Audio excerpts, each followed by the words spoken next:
Hello everyone, subscribe to my channel to not miss new trending manhwa. A world in ruins questions its fate, feeling abandoned by all creation. A divine being holds a mortal man, her judgment absolute and final. They were forced to live like insects, crushed under the heel of the powerful. He seethes with rage, refusing to be silenced by his own despair. The goddess looks down upon him, seeing only a sinner unworthy of mercy. Her hand descends from above, ready to deliver the final, unforgiving verdict. Lying on the ground, he defiantly questions why a so-called god should control his destiny. From the depths of his fading consciousness, a distant voice calls out his name. A sharp strike to the face violently yanks him from his dark memories. Yingqian glares up in fury, annoyed at his companion for the rough wake-up call. His companion coolly explains that drastic measures were necessary to prevent him from missing breakfast. Yingqian argues back, frustrated that his exhaustion from endless labor doesn't earn him a moment's peace. At the mere threat of another strike, Yingqian's defiance crumbles, and he cautiously retreats.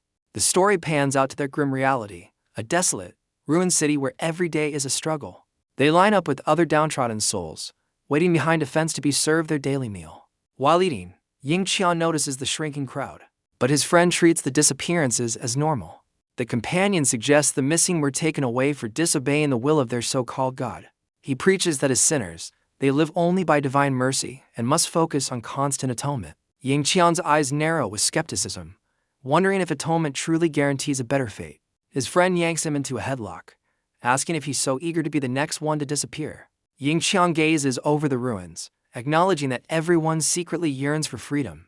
The companion falls silent, his expression unreadable as he processes the dangerous idea. He finally lets go, casually reminding Yingqian that lateness to work earns another punishment. But Yingqian stops him, boldly asking if he's ever considered escaping the city of sinners with his sister. Zhangting freezes, stunned by the very concept of escape. He scoffs bitterly at the notion, explaining that escape is impossible until the Eye of Chaos is closed. The crack of a nearby whip serves as a brutal reminder for the sinners to keep moving. As they are marched to their labor, the narrative explains their ancestors created the all-consuming abyss known as the Eye of Chaos. This original sin branded them all as sinners, for the Eye's energy can annihilate a city in an instant. This cataclysmic power now threatens to expand and plunge the entire world into ruin. But just as all hope seemed lost, a divine being appeared to save what was left of mankind. As penance for their ancestors' sin, the survivors were branded and imprisoned for eternity. The grim narration is shattered by a guard's panicked voice calling out a single name. Yingqian turns around, confused as to why he's suddenly the center of attention. Before he can react, a vicious strike from the guard sends him sprawling to the ground. He grits his teeth in pain, the shock of the attack rippling through him. The guard looms over him, enraged that a sinner would dare to dream of leaving their prison. With a single command, the other guards move in to restrain the defiant Yingqian. He struggles against their grip, fiercely questioning why the mere thought of freedom is a crime. The guard raises his weapon again, declaring that their very lives are an act of mercy they don't deserve. The guard prepares to deliver another brutal blow, sneering at the helpless sinner on the ground. Zhangting watches with a heavy heart as the other prisoners murmur in helpless anger.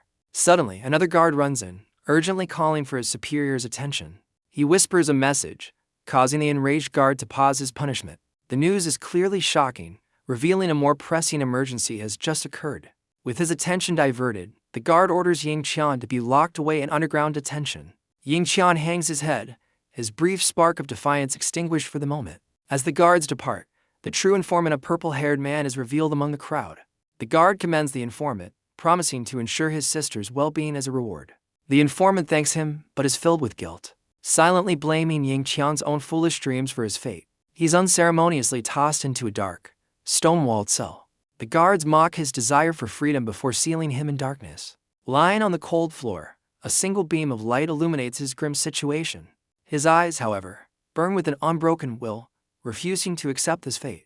A bitter smirk forms on his lips as he contemplates the injustice of it all. He clenches his fist, questioning if the simple desire to live makes him truly unforgivable. His consciousness drifts into a dark abyss, where a mysterious voice tells him he is mistaken. Startled, he looks around the void, trying to find the source of the voice. An ethereal hand emerges from the darkness, reaching for him as the voice calls his name. As the hand gently touches his cheek, he's struck by a sense of warmth and familiarity.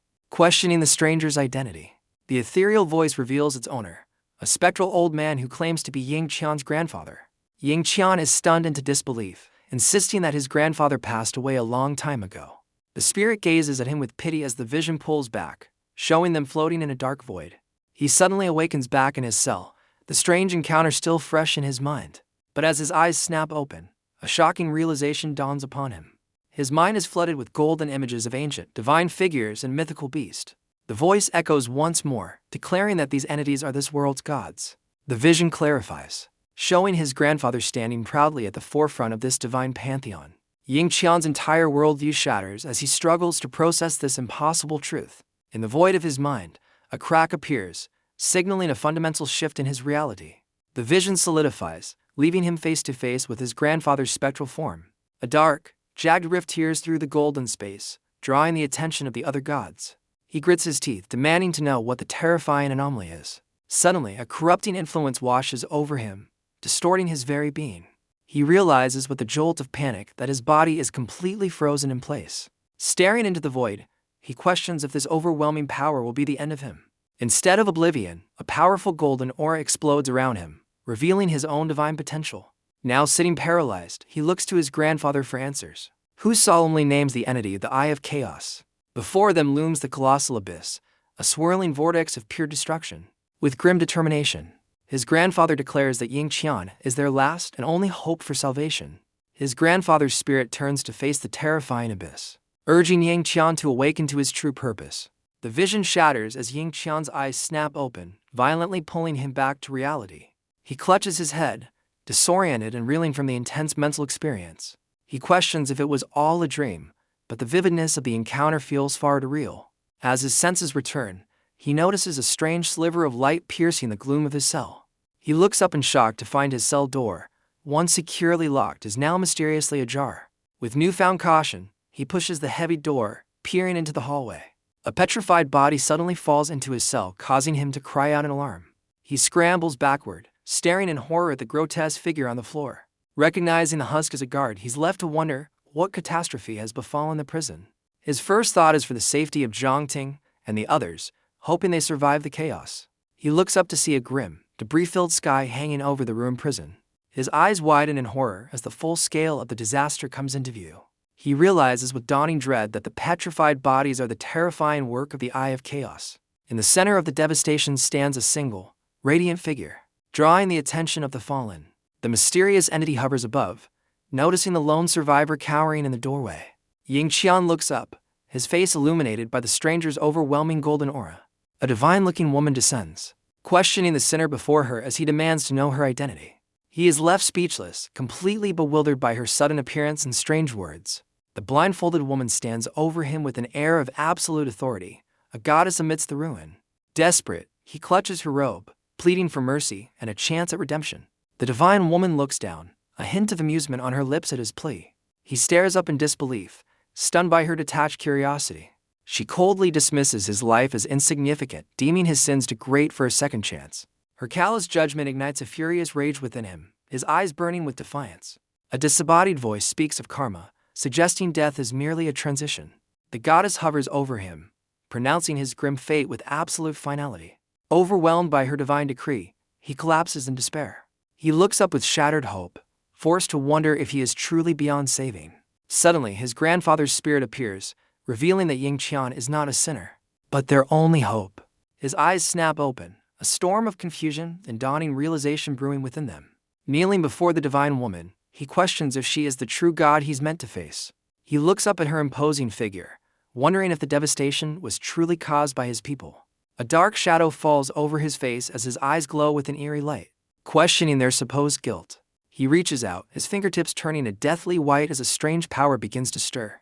The goddess effortlessly lifts him into the air, completely overpowering his sudden defiance. She glares down at him with cold amusement, questioning his audacity to rebel against her.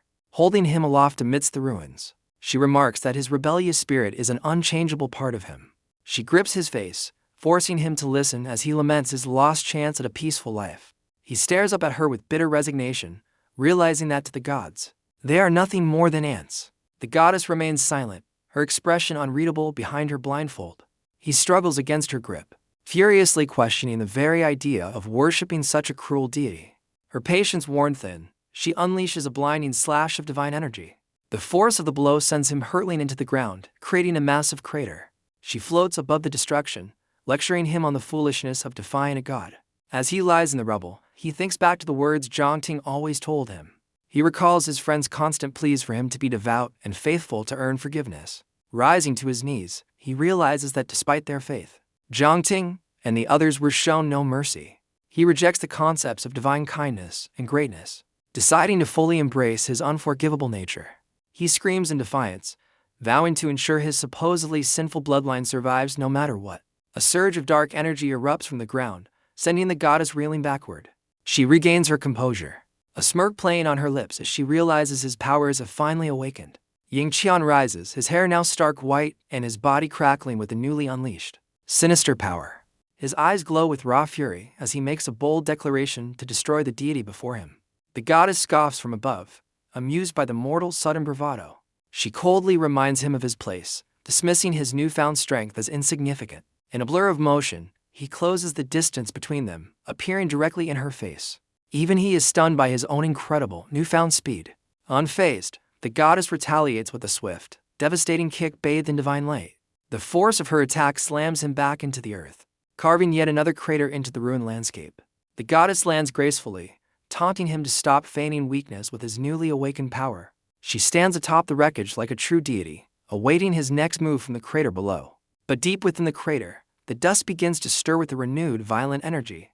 A fist bursts from the earth, shattering the ground and proving he's far from finished. Her condescending smirk falters as she senses the incredible surge of power from below. She's forced to dodge as he reappears in a flash, lunging at her with blinding speed. He furiously rejects her divinity, channeling all his rage into a single glowing fist. He unleashes a devastating punch aimed right at her face, but the goddess narrowly evades the blow. The sheer force of his missed attack tears through the air, obliterating everything in its path. His power carves a massive trench across the prison yard, a testament to his terrifying new strength.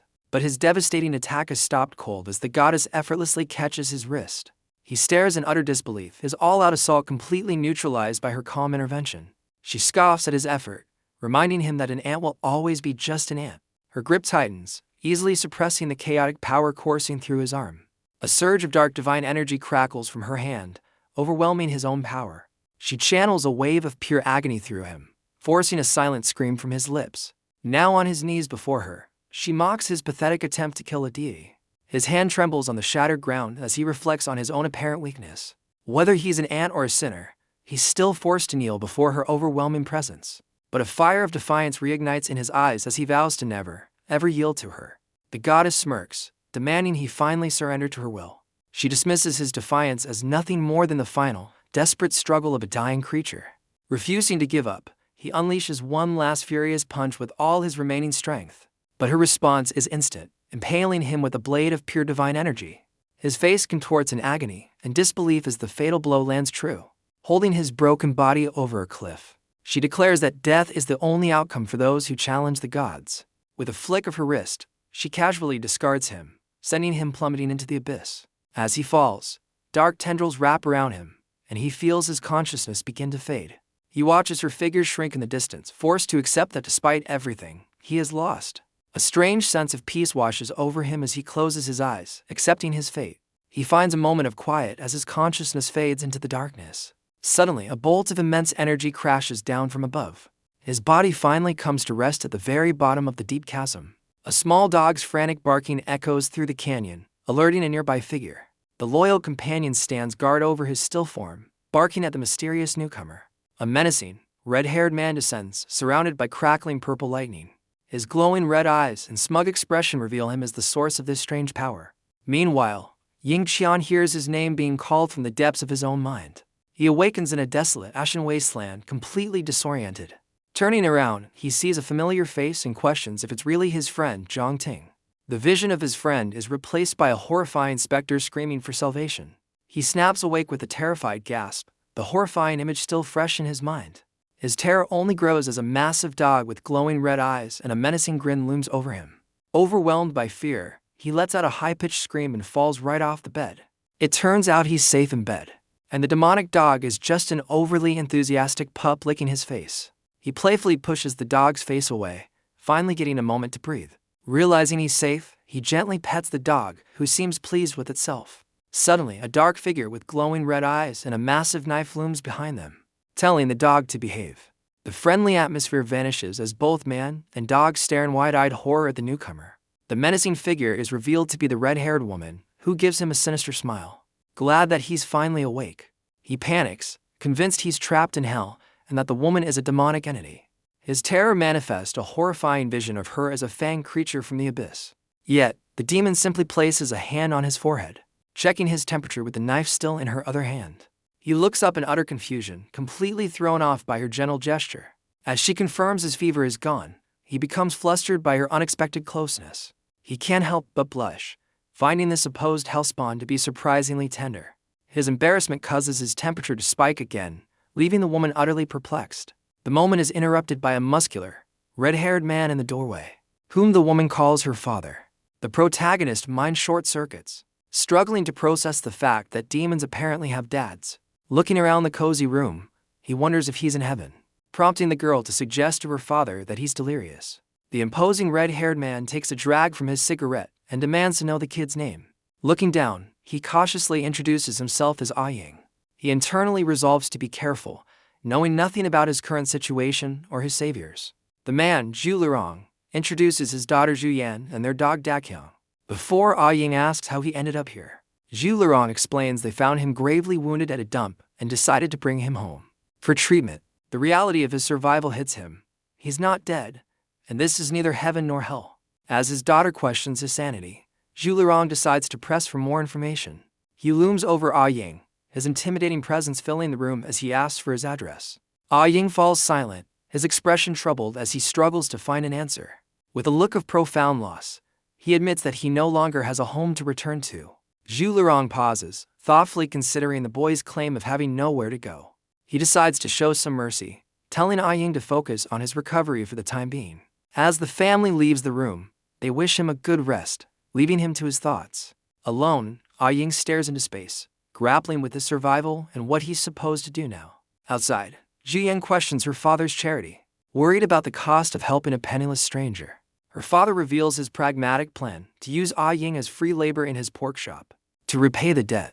The scene abruptly shifts to a sterile, high-tech laboratory where a lone scientist works. The scientist, wearing glowing red goggles, examines a test subject lying on a table. An authoritative figure walks briskly through the lab, their presence demanding attention.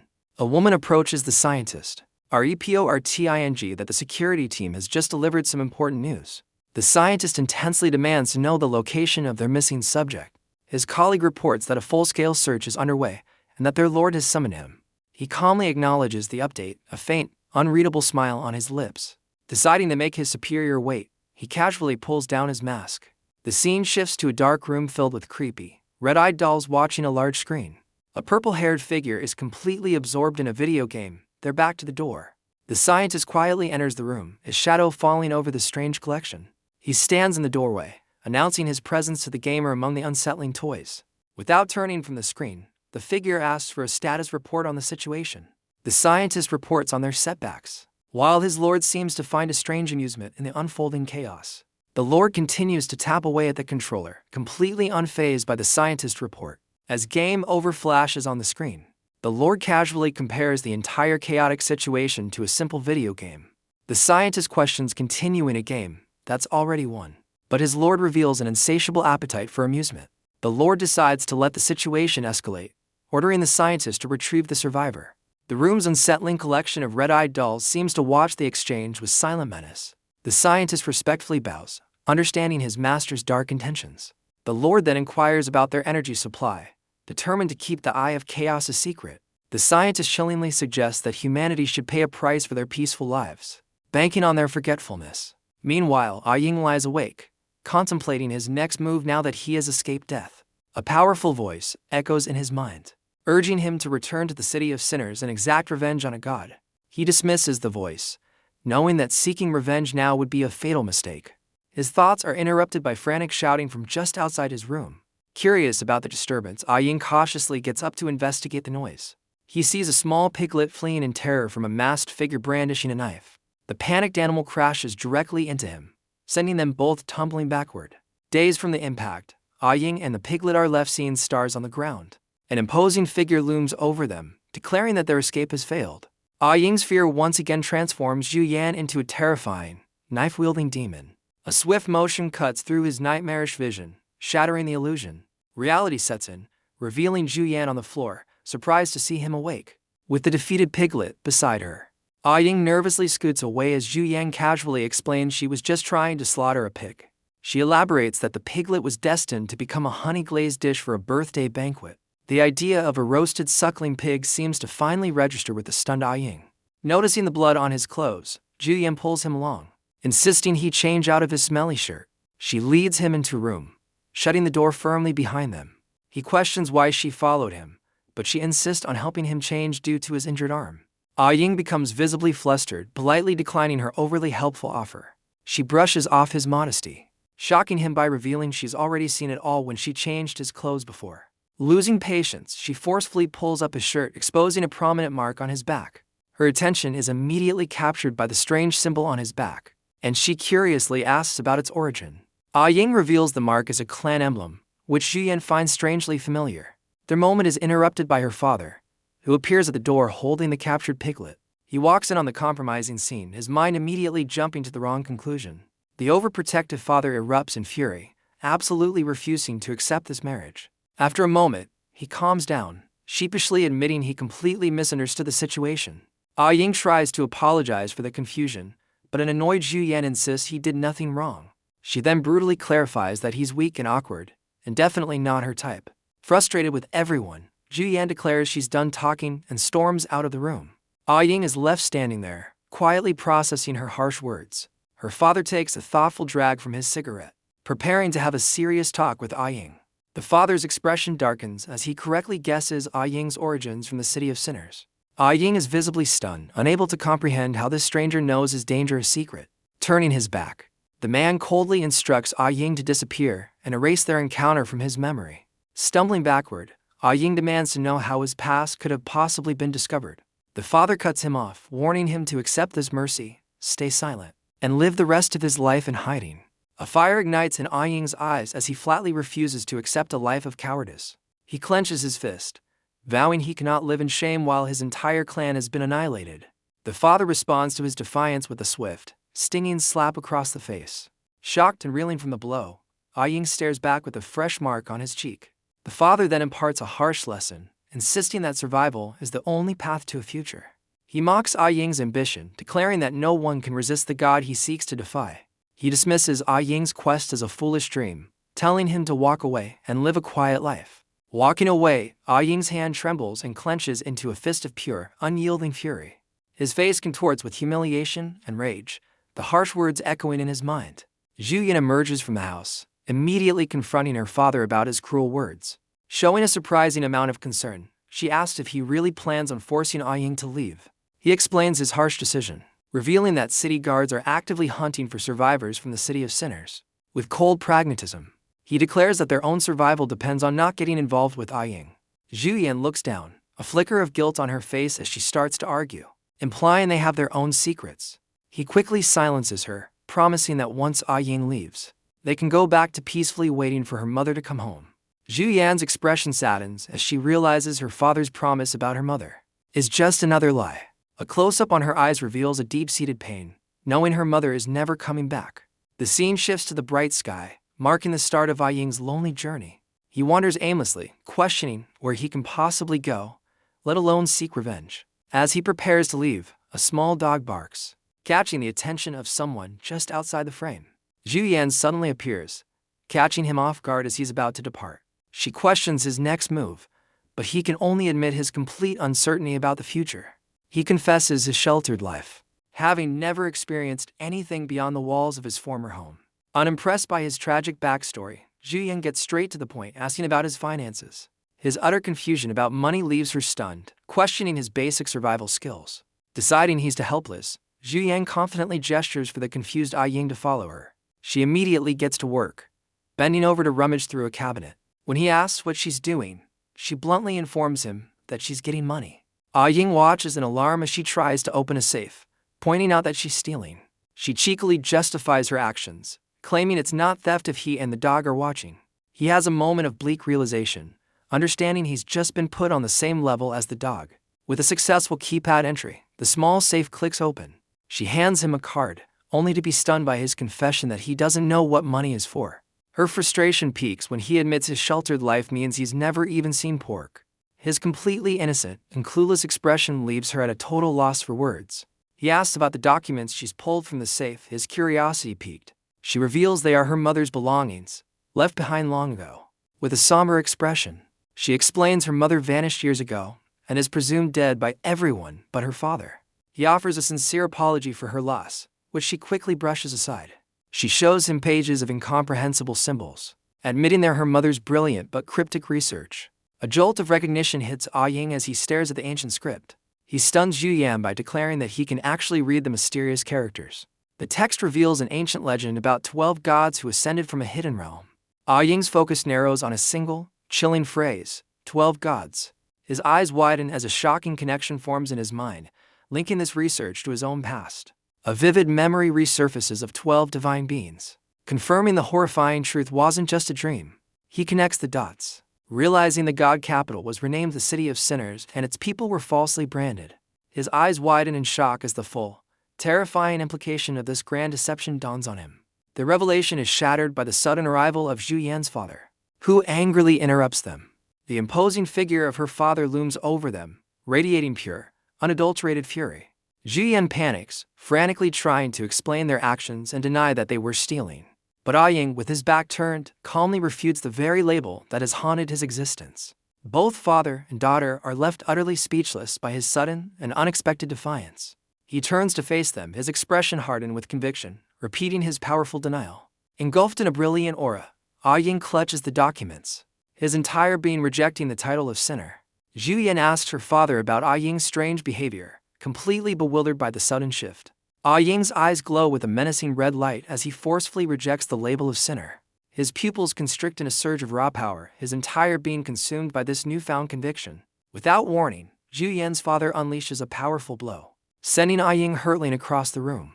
The impact shatters a nearby wall, sending splinters flying as Ah Ying crashes right through it. Her father, now shrouded in a crimson aura, orders a stunned Zhu Yan to get out of the way. She stares in disbelief, realizing for the first time that her own father possesses incredible superpowers.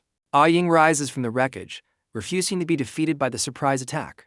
The father's expression shifts to one of shock, not expecting the boy to recover so quickly. Channeling his own fiery energy, Ah Ying launches a counterattack, meeting the father's power head-on. Ah Ying grits his teeth, struggling to withstand the immense pressure of the father's attack. The force of their clash sends debris flying, splintering wood across the courtyard. A massive shockwave erupts from the collision, sending Zhu Yan and her dog tumbling backward. Both Zhu Yan and her dog cry out in alarm, terrified by the destructive power on display. The father digs his heels into the ground, barely holding his position against Ah Ying's raw power. He criticizes Ah Ying's technique, pointing out the boy's crude and inefficient use of his abilities. Zhu Yan and her dog stare in utter disbelief, completely baffled by her father's unexpected lecture. Suddenly, the father moves with blinding speed, striking Ah Ying before he can react. A powerful blow connects with Ah Ying's head, sending him reeling from the impact. With a smug smirk, the father reveals he was merely toying with the boy all along. The father's fist blurs towards Ah Ying's face, glowing with concentrated power. The impact sends Ah Ying skidding backward across the courtyard in a streak of red. His eyes widen in shock, stunned by the sheer speed of the attack. The father stands over him, his crimson aura flaring with intimidating power. With a condescending smirk, he implies that the real pain is yet to come.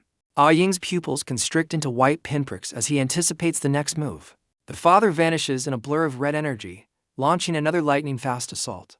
He reappears directly above Ah Ying, his hand descending like a hammer. A brutal blow lands squarely on Ah Ying's head, showing the father's intent to finish him. He drives Ah Ying into the ground with a powerful two-handed strike, shattering the pavement. Ah Ying lies face first in the crater, utterly defeated by the overwhelming strike.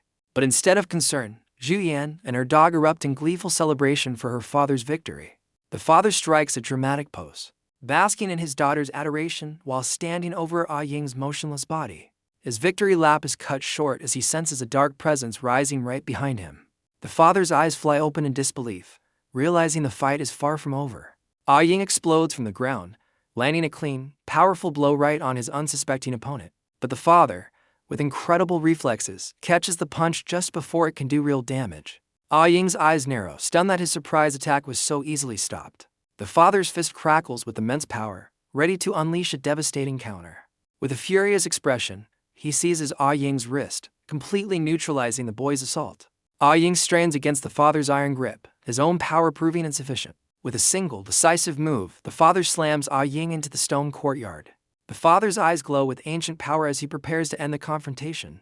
He channels a mysterious energy, pinning Ah Ying down and cracking the very ground beneath them. His face is a mask of pure concentration, weaving a web of crimson power to subdue the boy. A colossal pillar of red energy erupts from him, shaking the entire estate to its foundations. Ah Ying's consciousness fades as his own energy is seemingly drawn out of him. The intense battle concludes with the father calmly holding the now limp body of Ah Ying. Catching his breath, the father admits to a concerned Zhu Yan that subduing the boy was surprisingly difficult. He explains that Ah Ying's immense power is dangerously unstable, triggered by his volatile emotions. Zhu Yan questions her father's decision to keep Ah Ying, worried about his dangerous outburst.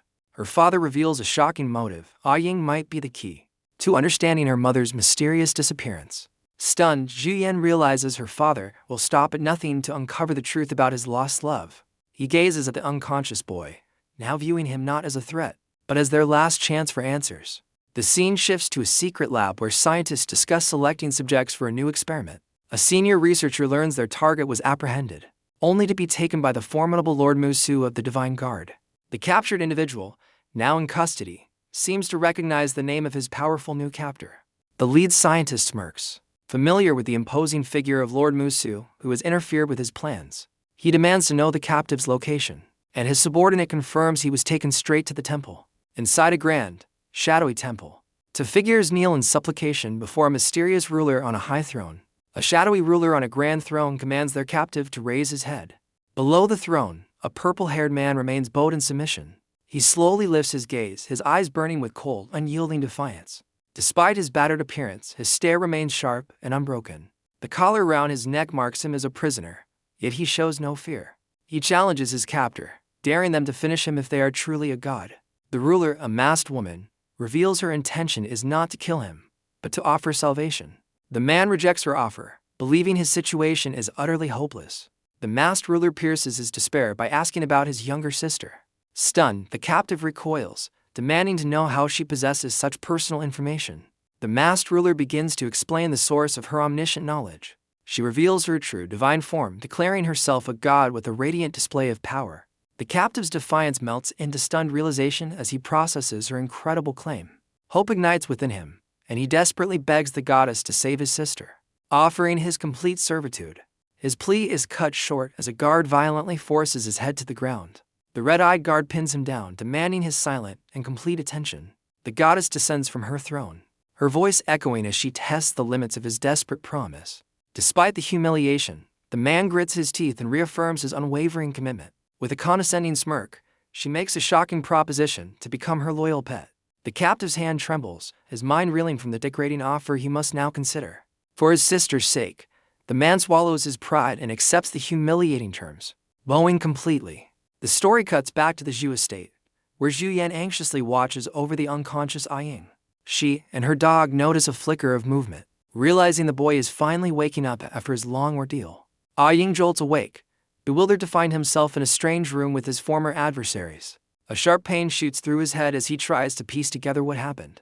He's horrified by a flash of memory, seeing his own terrifying, rage-fueled transformation.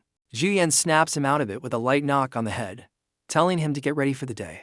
Still processing the memory, Ah Ying looks up at her, utterly baffled by the situation. The scene shifts to the courtyard, where the sun shines down on the destruction from their battle. Now, Ah Ying is tasked with repairing the wall, confused about why he's still there and disturbed by his own actions. Just as he's contemplating his situation, Zhu Yan calls him over to help her father with the delivery. A small blue truck pulls into the courtyard, carrying the supplies they need. The father casually asks Ah Ying how he's feeling after their intense confrontation. He then lays out the terms of Ah Ying's stay. He'll work for food and shelter, but will receive no pay. Ah Ying puts on a cheerful face, readily accepting the offer and promising to work hard.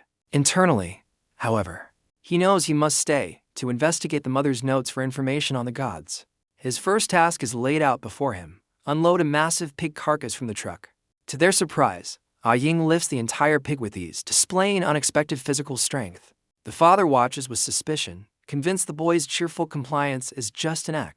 Zhu Yan scolds her father for his shady demeanor, but he simply points out that Ah Ying accepted the deal. As Ah Ying carries the heavy load, Zhu Yan agrees to give him pocket money to avoid rumors of mistreatment. A neighbor spots them in the courtyard, surprised to see them with a pork delivery so early in the day. The father exchanges pleasantries with the woman, who then compliments Zhu Yan's growing beauty. The neighbor lowers her voice, sharing a startling rumor that the local junkyard is haunted. She elaborates with tales of nightly laughter, floating trash attacking visitors, and sightings of ghostly flames. The father's expression turns serious, as he questions why the Divine Guard hasn't investigated these strange events.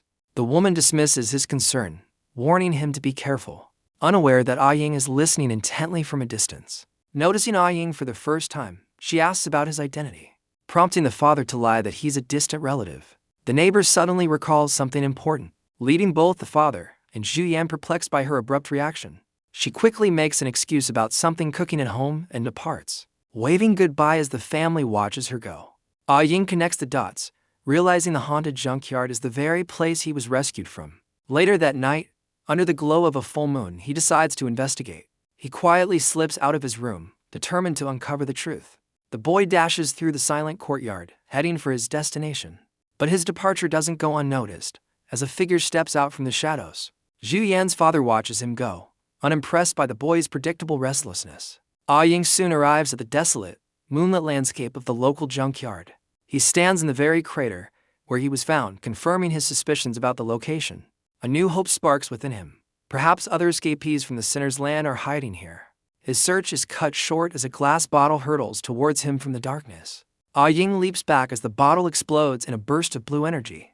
He's struck in the shoulder by another blast of the strange, glowing power. Now on guard, he finds himself surrounded by eerie, floating blue flames. A biting cold spreads through his body, making him wonder if the ghost stories are real. A voice from the shadows complains about the constant disturbances. Ah Ying looks up to find a mysterious figure standing atop a pile of rubble. He immediately senses that this newcomer is not one of the escapees he's searching for. The stranger, a blue-haired man, reveals himself and casually dismisses Ah Ying's search. With a cold smile, he declares he has no reason to help someone who is about to perish. The man flicks a spectral flame, launching a high-speed attack at Ah Ying. The stranger declares he'll make an example of Ah Ying, his smug expression contrasting with the boy's tense posture. In a flash, Ah Ying is struck by an unseen force, a brutal gash appearing across his back. The blue-haired man casually walks past, leaving Ah Ying staggering from the devastatingly swift attack. Ah Ying's eyes widen in disbelief as he processes the sheer, impossible speed of his opponent. Overwhelmed by the blow, Ah Ying collapses to the ground before the victorious stranger. The man glances back with a cold smirk, callously attributing the boy's defeat to simple misfortune. He walks away from the fallen Ah Ying, expressing disappointment that the confrontation was over so soon. But just as he turns to leave, Ah Ying defiantly begins to push himself back up from the rubble. The blue-haired man halts, a flicker of genuine surprise crossing his face at the boy's resilience. His expression shifts to one of understanding as he realizes Ah Ying is not just a trespasser, but another ability user. A strange, white energy envelops Ah Ying, instantly mending his wounds and amplifying his power. He unleashes his newfound energy, causing the ground beneath him to explode outwards. In a burst of speed, Ah Ying closes the distance, throwing a punch that his opponent casually blocks with a blade of blue energy. The blue-haired man smirks, revealing he was merely testing the waters with half his power. Undeterred, Ah Ying grits his teeth and presses his attack with renewed ferocity. Their clash intensifies, their rapid blows shattering the junkyard landscape around them. The stranger effortlessly dodges Ah Ying's flurry of attacks, his composure completely unshaken.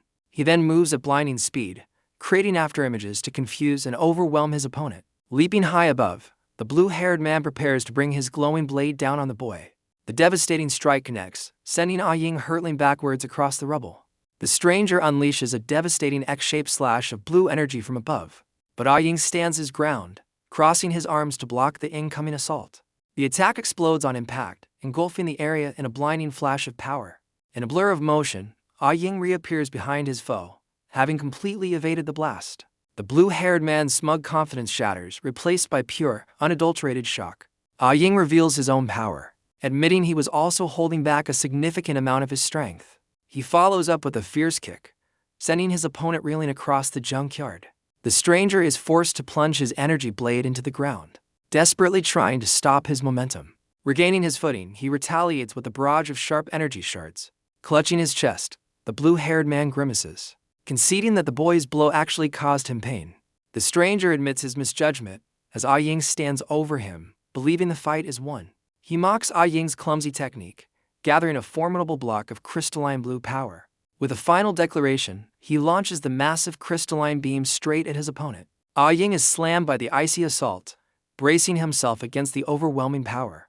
The chilling energy rapidly crystallizes, threatening to entomb him completely in ice. Trapped within a jagged prison of ice, Ah Ying can only watch as his opponent claims victory. But the blue-haired man isn't finished, appearing behind the ice with his blade ready to shatter his foe. In a shocking twist, Ah Ying's arm burst free, blocking the deadly strike at the last second. A mysterious sigil suddenly manifests on Ah Ying's arm at the point of impact. His opponent can only stare in stunned silence, completely baffled by this impossible development. With a surge of new power, Ah Ying shatters his icy prison, sending his opponent flying. The blue-haired man tumbles helplessly through the air, completely caught off guard by the sudden turn of events. Regaining his footing, the stranger identifies the sigil on Ah Ying's arm and accuses him of being a sinner. Ah Ying feigns ignorance, denying any knowledge of what his opponent is talking about. Unconvinced, the blue-haired man calmly pulls down his collar to reveal a secret of his own. He exposes an identical sinner's mark tattooed on his own neck, turning the tables once again. The revelation stuns Ah Ying, who can't comprehend how his adversary also bears the mark. Seeing through the boy's act, the stranger threatens to use more persuasive methods to get answers. Just as their tense standoff is about to escalate, a new voice cuts in, demanding they stop. A third party arrives on the scene, whom Ah Ying recognizes. Much to the blue-haired man's irritation, the blue-haired man's eyes widen in sheer terror at the sight of the newcomer. A red-haired man appears, radiating a furious, overwhelming red energy. He brandishes a massive, dark blade, his power evident in his intimidating stance. With a look of pure rage, he menacingly asks the blue-haired man if he has any final request. The blue-haired man scoffs at the arrival of backup, warning the newcomer not to waste his energy. Unfazed, he raises his crystalline sword, challenging the red-haired man to test his strength. The red-haired man sighs in frustration, annoyed by his opponent's stubbornness as he glances at Ah Ying. Suddenly, another voice calls out the blue-haired man's name, Yiken, halting the confrontation. Yiken is stunned to see an elderly woman, his grandmother, who calmly explains she was just out for a walk. Ah Ying watches the bizarre scene unfold, completely baffled by this unexpected family intervention. The red-haired man connects the dots, asking if Yiken is the grandmother's long-lost grandson. The elderly woman tearfully confirms his identity, while Yiken gently urges her to go home and rest. With a final cold glance, Yiken bids them farewell, cryptically promising to see them again. Ah Ying protests letting his opponent leave, but his uncle calmly lights a cigarette unfazed. Ignoring the boy's complaints, the red-haired man decisively drags him away from the scene. Later that night, Ah Ying broods over his humiliation and the exposure of his secret mark. He then turns his thoughts to Yiken, questioning the identity of the man who shares his sinner's mark. His uncle suddenly calls his name, snapping Ah Ying out of his troubled contemplation. The two stand in the quiet courtyard, a tense silence hanging between them. Taking a long drag from his cigarette, the red-haired man prepares to address the boy's unspoken questions. Ah Ying nervously wonders if his uncle is about to kick him out for the night's chaos. His uncle cuts straight to the point, giving him a stark choice between life and death. The boy is left speechless, a single bead of sweat betraying his anxiety. The red-haired man lays down the law, warning him not to drag others into his reckless fights. He then questions Ah Ying's judgment, reminding him to know his own limits before picking a fight. With a final warning, the uncle declares his protection has ended, leaving Ah Ying to fend for himself. But instead of backing down, Ah Ying clenches his fist and makes a desperate plea for training. The unexpected request catches the red-haired man off guard, making him pause. He scoffs at the idea, questioning why he should bother. But Ah Ying counters that there's strength in numbers. Ah Ying then hits a nerve, reminding his uncle about his own quest to find his missing wife. The uncle's fury erupts as he grabs Ah Ying, questioning if he's being threatened. Ah Ying calmly explains his leverage, his unique knowledge of the sinners, is key to finding his uncle's wife. His uncle's anger fades as he realizes the boy's plea for strength has a deeper, more personal motive. With unwavering resolve, Ah Ying reveals his ultimate goal is simply to survive. The red-haired man silently mulls over the boy's desperate, almost foolish, determination to challenge fate. Turning his back, the uncle seems to dismiss the plea. leaving Ah Ying to anxiously await his verdict. He finally relents, agreeing to train Ah Ying at night, but on the condition that his daily chores remain his priority. Overjoyed by the decision, Ah Ying eagerly accepts his uncle's terms. Meanwhile, a young girl and her fox companion secretly watch, upset that her father is training someone else. She pouts in frustration, wondering if she's being left out because she lacks powers of her own. A new day begins, bringing with it the start of Ah Ying's new routine.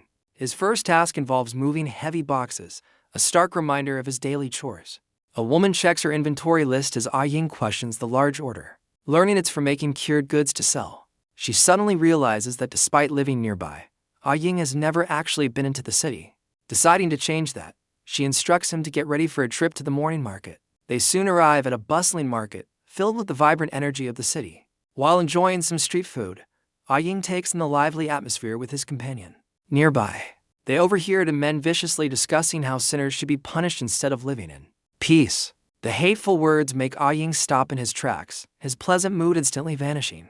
A cold, hardened look takes over his face, the casual cruelty of the townsfolk striking a deep, personal chord. His companion calls out in confusion as Ah Ying abruptly turns to leave. A close-up reveals the burning fury in Ah Ying's eyes, ignited by the townsfolk's prejudice. Suddenly, a hand firmly grips his shoulder, halting his angry departure. Ah Ying spins around, stunned to find his recent adversary, Yiken, standing right behind him. Yiken smirks at the boy's haste, but Ah Ying angrily tells him to mind his own affairs. He violently shoves Yiken's hand away, wanting nothing to do with him. Just then, his female companion catches up, questioning his sudden change in direction. She then notices the blue-haired man, looking to Ah Ying for an explanation of who he is. Yiken, ever the charmer, introduces himself directly to the young woman with a dazzling smile. The woman is instantly captivated by his good looks, her cheeks flushing with admiration. Ah Ying scowls from the side, unimpressed by Yiken's smooth talk and performance. Yiken surprises the girl by revealing he knows her father, Uncle Zhu, and was on his way to see him. Delighted, she invites him to come with them, much to the irritation of Ah Ying, who sees him as nothing but trouble. Meanwhile, back at their home, the red-haired uncle stands alone, lost in his own world. He stares intently at a piece of paper, a cigarette dangling from his lips as he contemplates something serious. The paper holds a photograph of him with his missing wife, alongside a page of mysterious, ancient symbols. He recalls her poignant words about the inescapable nature of human desire and sin. His daughter's sudden arrival shatters his reverie, as she excitedly announces they have company. She presents Yiken and a reluctant Ah Ying, leaving her father to face the unexpected guest. The uncle calmly acknowledges their quick arrival, while Yiken respectfully credits his promptness to the uncle's formidable reputation. The uncle dismisses the woman, signaling that the men have serious business to discuss. As she leaves, she vows not to be excluded, while Yiken reveals to Ah Ying that they both bear the sinner's mark. Yiken explains that since they are the same, he's not there for a fight, leaving the uncle and Ah Ying to listen intently. He then reveals a crucial vulnerability, admitting he's lost his memories and needs their help to get them back. Ah Ying immediately challenges him, questioning the authenticity of his sinner's mark and his true intentions. The uncle chimes in with a surprising revelation. Not all sinners are actually in the city of sinners. He explains that some sinners escape the initial capture, suggesting Yiken might be a descendant of these fugitives. Yiken describes the tragic fate of these escapees, then boldly questions the legitimacy of the god they all fear. Yiken smirks, warning him that blasphemy is a serious crime, but Ah Ying defiantly states he has nothing left to lose. The uncle breaks the tension, siding with Yiken and telling Ah Ying that his impulsiveness was a mistake. Ah Ying dejectedly heads back to work, but his uncle reminds him of their training session later that night. As the door closes, the uncle and Yiken are left alone to continue their serious discussion.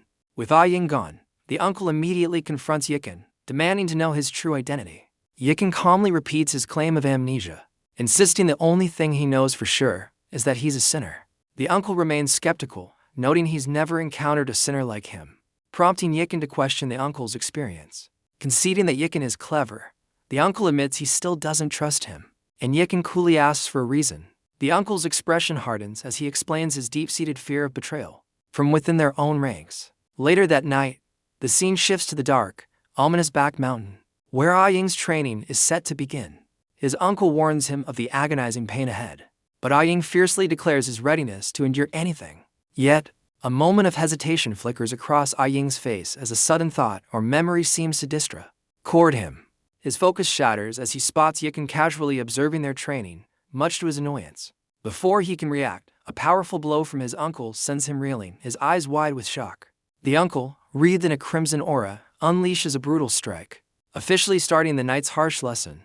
Ying is sent skidding across the ground, barely managing to break his fall from the unexpected assault.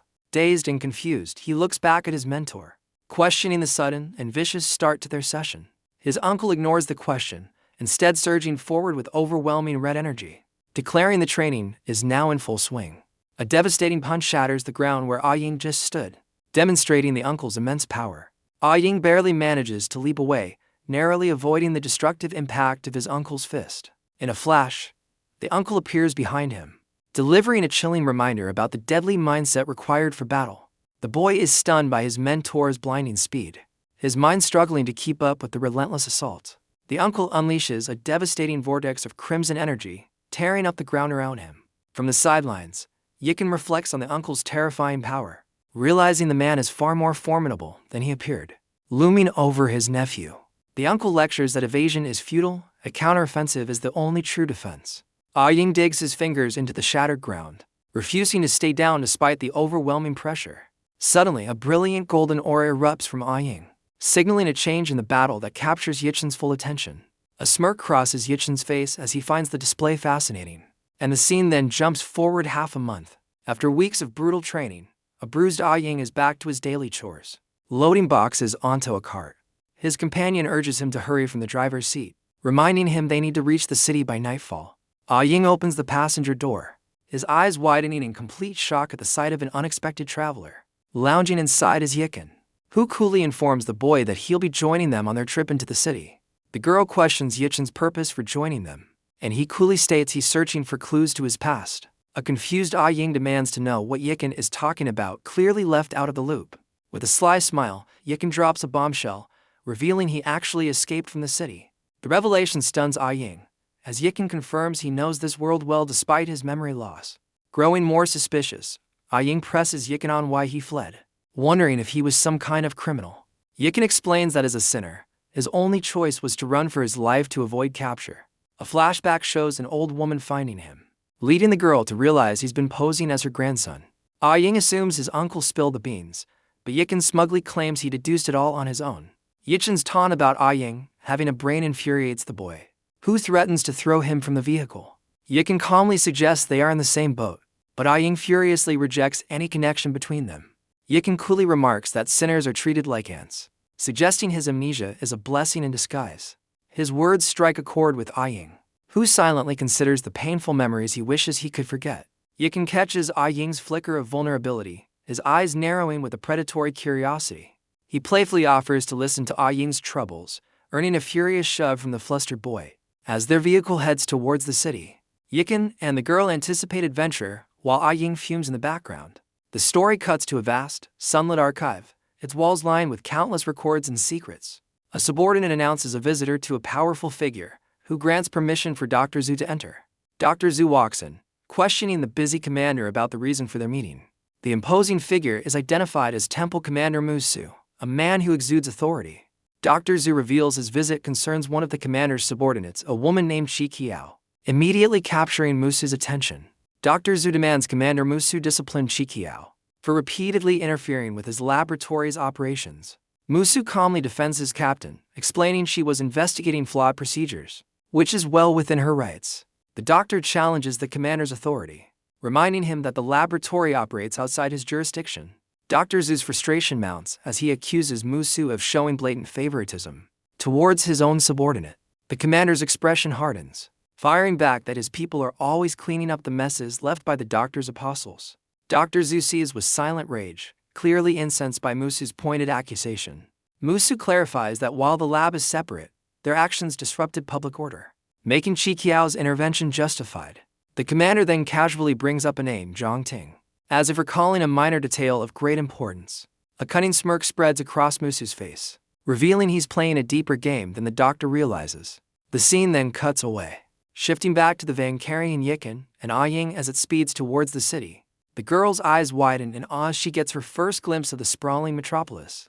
Their humble van is dwarfed by the futuristic cityscape, a testament to the world's advanced technology. Ying points out the tallest structure, which the girl identifies as the legendary Tower of Worship. She explains the tower is a monument to the gods, a place completely inaccessible to commoners. Their journey grinds to a halt as they encounter an unexpected checkpoint blocking the road ahead. Ying quickly tells the others to stay hidden, suspecting a routine but potentially troublesome inspection. Outside, the driver calmly answers an officer's questions about his cargo and passengers. The driver attempts to smooth things over with a discreetly offered envelope, a common practice at these stops. However, their transaction is interrupted by the arrival of the formidable Captain Chi Kiao, who questions their little arrangement. The guards and the driver are visibly flustered by the sudden appearance of their stern-faced superior. Captain Chi Kiao sarcastically calls out her guard's attempt to secure some extra income. With a withering glare, she puts her subordinate on the spot, asking if he intended to take the bribe. The terrified guard quickly changes his tune, aggressively ordering the driver away to appease his captain. Seizing the opportunity, the driver speeds through the checkpoint and into the city proper. The lead guard attempts to apologize to his captain, but he's met with a cold, unforgiving silence. Chi Kiao delivers swift justice, slamming the corrupt guard against a wall and pointing her sidearm at him. The guard lies on the ground, completely stunned and intimidated by his captain's decisive action. Standing over her men, Chi Kiao delivers a final, chilling warning against any future transgressions. A new figure emerges from the shadows, questioning her methods, but she curtly tells him to mind his own business. She finishes with a sharp insult, her expression showing nothing but contempt for the man she calls a dog. The man, Zhang Ting, calmly approaches, undeterred by her aggressive posture. He acknowledges her dislike for him, but clarifies he's on an official task ordered by Dr. Zhu. Zhang Ting presents a document, stating he also has authorization from her own superior. With a flick of her wrist, Chi Kiao snatches the order out of his hand, clearly unimpressed. She aims her weapon at his head, warning him not to test her. But he remains stoically accepting of his fate. He calmly insists he's just a replaceable pawn following instructions. Her patience finally snaps as she prepares to deal with him permanently. A sudden beeping from her wrist communicator stops her just in time. Visibly annoyed, Chi Kiao lowers her gun to answer the call, cursing the interruption. A hologram of Commander Musu appears, issuing a direct order for her to cooperate with Zhang Ting. Zhang Ting smugly checks on the captain, who responds with a seething silence. Internally, Chi Kiao questions her commander's motives, sensing the mission is far more serious than it appears. With a sly smile, Zhang Ting reveals their destination is the infamous Rainbow Street. The story cuts to a vibrant, neon-lit street, buzzing with traffic and city life. Yiken and Ying's humble van navigates the crowded, brightly lit downtown area. Their driver grows frustrated as the vehicle gets stuck in yet another traffic jam. He instructs his daughter to take her passengers ahead to a boss Liu while he deals with the delay. After explaining he can't afford modern luxuries, he sends the trio on their way. The scene shifts to the exterior of an opulent mansion under the night sky. The girl leads Yiken and Ying to the front door, calling out for the mysterious boss Liu. The girl senses something is off as they find the mansion strangely quiet. Yiken peers through a window, confirming the house appears to be completely empty. Their quiet observation is shattered when a wounded man slams against the glass, pleading for help. The group recoils in shock, realizing they've stumbled upon a robbery in progress. Before they can react, a shadowy figure kicks the front door open, sending it flying outwards. The trio stares, stunned, as the mysterious assailant emerges from the mansion. Yiken springs into action, ordering the others to stay back as he prepares to pursue the thief. Ignoring his warning, the driver's daughter rallies Ying to help retrieve her father's stolen money. With fierce determination, Yiken vaults forward to begin his relentless pursuit. The thief sprints through the back alleys, but Yiken is already closing the distance. The thief vaults over a barrier, desperately trying to escape through the narrow city alleys. But Yiken is relentless, rounding the corner with fierce determination, hot on his heels. Cornered on a rooftop, the thief is confronted by Yiken, who demands the return of the stolen items. The thief arrogantly dismisses the demand, claiming his thieving skills make the loot rightfully his. With a menacing grin, he taunts Yiken, warning him that he's picked the wrong person to mess with. He lunges forward, brandishing a knife with the clear intent to silence his pursuer for good. Yiken counters with blinding speed, landing a powerful punch squarely on the thief's face. The impact sends the stolen book flying as Yiken's follow-up strike connects with brutal precision. The thief is sent crashing into a brick wall, the force of the blow cracking the structure and knocking him out cold. With the job done, Yiken calmly kneels to retrieve the book, his mission accomplished. As he retrieves the book, an unseen person rudely tells him to get out of the way. Before he can react, someone trips directly over his back. A woman's eye widens in shock as she loses her balance. She tumbles through the air, heading straight for an unsuspecting Yikin. The clumsy landing results in a painful-looking impact. They end up in an awkward pile on the ground, with her landing right on top of him. A flustered Yikin stares up at the mysterious woman, who offers a casual greeting. Unfazed by their position, she gives him a charming smile and a friendly wave. Mortified, Yikin scrambles away, trying to apologize for the accidental encounter. She reassures him with a sweet smile, claiming she isn't angry at all. Her expression shifts to alarm as she realizes her pursuers have finally caught up to her. She grabs Yichin's hand, insisting they escape immediately because her captors have arrived. As he's pulled along, Yikin desperately reaches back for the wallet he just recovered. But a powerful force slams down, obliterating the wallet before he can grab it. Yikin peeks from behind cover, his eyes wide with terror at the sudden display of power. Two imposing men in black suits emerge from the dust, their expressions cold and determined. While fleeing, she reveals to a confused Yikin that these men are traitors sent to capture her. The pursuers spot their target, and one immediately orders his partner to give chase. One of the agents burst forward, moving with superhuman speed to cut off their escape. A massive wave of energy erupts from the ground, racing to engulf the fleeing pair. Reacting instantly, the woman shoves Yikin aside, saving him from the deadly energy blast. The agent lunges forward, his hand ablur as he attempts to seize them. Yikin twists in midair, intercepting the attack with a swift, powerful kick. The blow sends the agent reeling backwards as Yikin lands, already preparing his next move. The pursuer digs his heels into the ground, halting his backward momentum with sheer force. Shaking off the hit, the agent crosses his arms, readying himself for another round. He eyes Yikin with newfound respect, realizing he's facing another ability user. Yikin stands protectively in front of the woman, his focus locked on the enemy as she checks on him. The second agent smashes his fist into a wall, unleashing his own destructive power. He then charges, throwing a punch aimed directly at Yichin's face. Yikin pivots on his heel, narrowly avoiding the incoming fist. Meanwhile, the first agent spins around, preparing to launch a coordinated attack. But Yikin is faster, unleashing a sweeping kick with incredible force. The powerful blow sends the second agent flying, disrupting their pincer movement. The agent reels from the impact, stunned by the unexpected counter. Without missing a beat, Yikin turns his attention to the remaining pursuer. He slams his foot down on the agents, pinning him to the ground. Yikin creates some distance, forcing both agents to regroup and reassess their opponent.